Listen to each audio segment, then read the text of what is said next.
This that Red Panda Anthem. Ian, what's up? This that Red Panda Anthem. Red Panda, what's good? Red Panda Anthem. Is there anything that you think specifically would be smart to invest in into 2023, and vice versa? Are there things that you would not recommend to invest in going into 2023? I mean, I think that I'd be cautious about financials. Like if I were going to be investing in the stock market, I'd be cautious about financials right now. Don't tell me that. Give us some gems, please. I'd be looking, but I'd be cautious. I would clearly be looking at airlines, but cautious. But they're still under capacity. I'd be looking real hard now at the hotel market. Really? A lot of people are traveling. Hotel room rates are up, I mean, stratospherically. And so I'd be looking there. I tend to invest pretty much in what I know. I've done well. I mean, I bought Tesla early and well, and it's written it up and, constantly up, and but a little bit pullback here and there. But I think, technology to some degree. But I also be looking at right now, the fact is that there is a untapped market in terms of providing capital to black businesses. Absolutely. Please talk more about that. And if you think about this, I got the Business Icon Award. It was aired last night from the Griot. Congrats. That's amazing. Yes. We were part of that presentation. There was two gentlemen who were part of the tribute video to you. Troy and Rashad from Earn Your Leisure. You might know them. Y'all look good. And I brought up in my acceptance last night that there is $83 trillion invested in venture capital and private equity right now. And less than 1.3% of that money goes to women and people of color combined. You said 83 trillion? 83 trillion and 1.3%. So that means, so think about this, for example. And women and people of color. So that's Mexicans, that's Indian, everybody. That's every single That's person. everybody. That's the vast the whole majority world of outside the of white population. We're getting what, a quarter of 1%? Right. So think about this. 98.7% of all venture capital money and private equity goes to white men. So the vast majority of the country is fighting to try to get access to start a business, build a business, expand a business, and they're fighting over 1.3%. And so our answer, and so when, it used to puzzle me when I was starting my company and so forth, why I didn't see greater, more black people. And I always wondered, well, why is it? Is it something we don't know?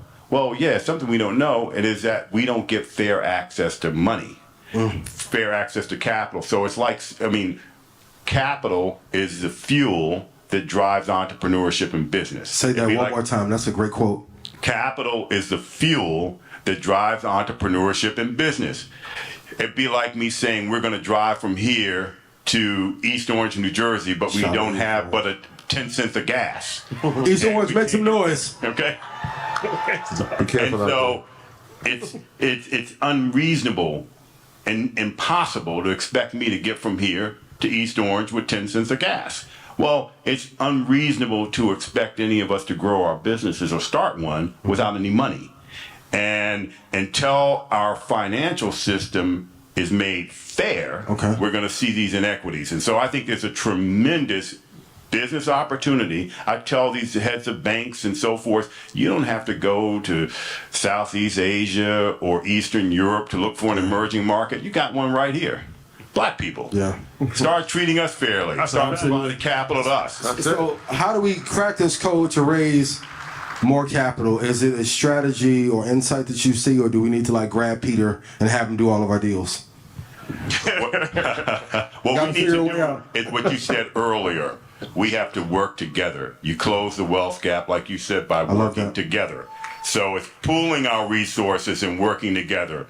Not seeing each other as competitors, but allies. Yeah, say that again. Shout out to Ally, too. Right. Can you say that again? Shout out to Ally. Right, we cannot look at each other. I do not look at another black business person as a competitor. Yes. I see him as an ally and a colleague and somebody I'm rooting for. And that's what we got to do. Is we got to root for each other. Yeah. Make some noise for the legendary Don Peebles, ladies and gentlemen. All right.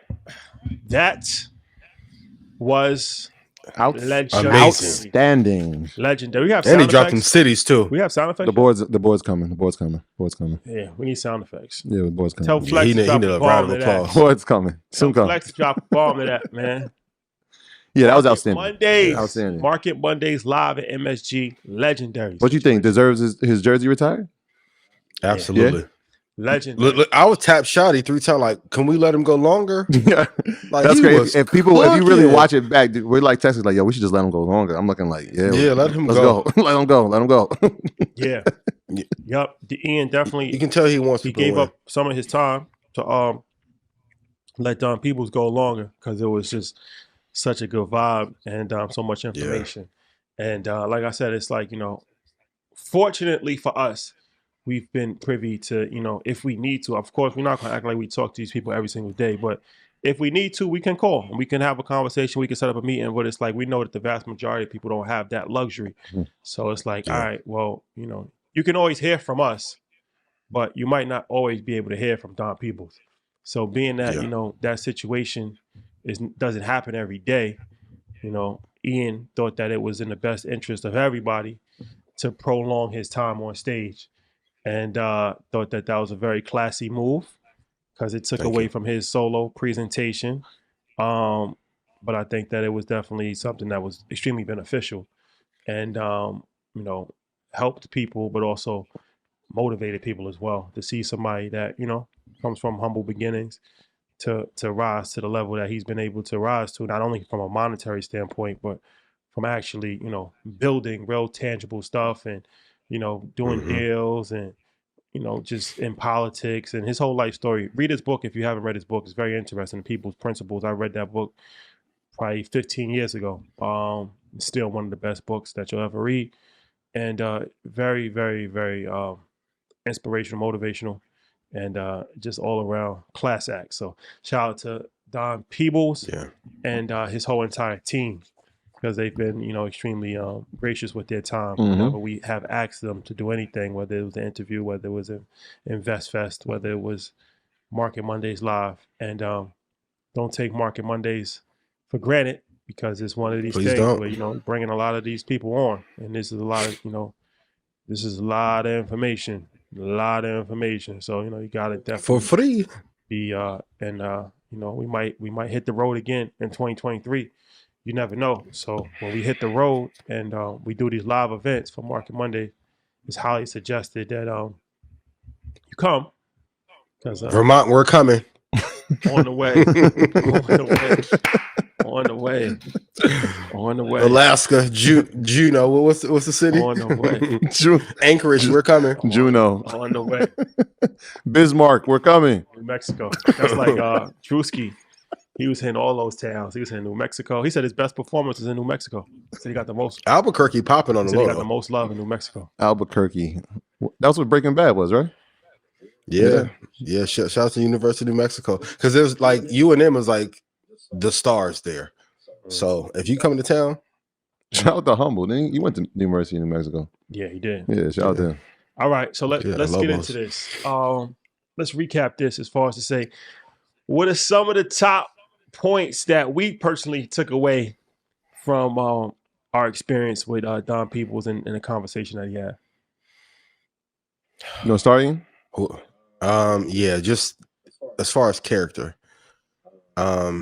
nice every time I met him, but his willingness to want to give, you can feel like on stage he wanted to give more. Like even the cities that he told you to invest in, I never even heard anyone of his stature give that kind of information.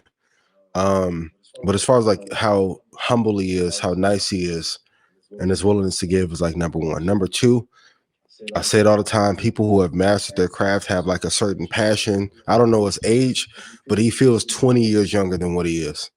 And that's one thing I notice all the time is like when people really love their craft, there's like a light that beams out of them because of the love that they have. And thirdly, are those cities to invest in? Like when I tell you, I was shocked that he gave those cities in real time, because I can tell those are areas that he's looking to do deals in. So lastly, those cities and like willingness to give the real information to help other people make the money. Like you can feel that he wanted everyone in the audience to be rich as well. So his character, the passion that he has for the business, and then giving up the real secrets of the business were the three biggest ones for me. Yeah. I'll add to that. I'll say how gracious he is with his time. And shout out to Chandra for putting the dots together to make sure that, every time we ask of Don to come speak, he's always willing to do it. And you can tell, like you said, in the way he speaks, he wants to help. And I feel like he's gravitated toward us because he's looking at it as a standpoint like, I've been wanting to get this message out. I've been wanting to talk like this. I just haven't had the platform to do it. Place to. And so he's looking at us like, I'm so proud of what you guys are doing. How can I offer my assistance? How can I help? But the other thing is just how sharp he is, man. Like, and it's the same thing when we sat down with Robert F. Smith, to bring him up again. When you listen to these gentlemen talk, their level of expertise is so high. You can tell, right? Like they've been through this and they've been tried and tested and they've come out on the other side successful.